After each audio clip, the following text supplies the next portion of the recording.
புதுவருஷ அன்பு சொந்தங்களே, அனைவருக்கும் அன்பு கலந்த ஆங்கில புத்தாண்டு நல்வாழ்த்துக்கள். Happy new year. எல்லோரும் இந்த நாள் மாதிரி இந்த வருஷம் பூரா சந்தோஷமா இருக்கணும். அவங்கவுங்க குடும்பத்தோட அவங்கவுங்க மன நிம்மதியோட சந்தோஷமா இருக்கணும். இன்னும் ஒண்ணு மட்டும் ஒரே ஒரு வாக்கியம் மட்டும் சொல்லிட்டு போயிடுறேங்க. என்னதான் புது வருஷம் பிறந்தாலும் நம்ம ஜோலி நம்ம பார்த்தாதான் நமக்கு சோறு. ஜோலின்னா என்ன? நம்மளோட வேலை, நம்மளோட உழைப்பு, நம்மளோட ஜோலி.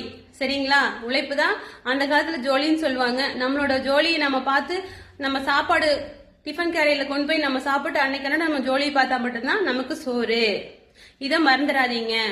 ஏன்னா புது வருஷம் பிறந்தாலும் என்ன வருஷம் பிறந்தாலும் 2030 வந்தாலும் சரி 2100 வந்தாலும் சரி நம்ம உழைச்சாதான் நமக்கு சோறு. அப்பதான் நம்மளுக்கு ஆரோக்கியமான வாழ்வு.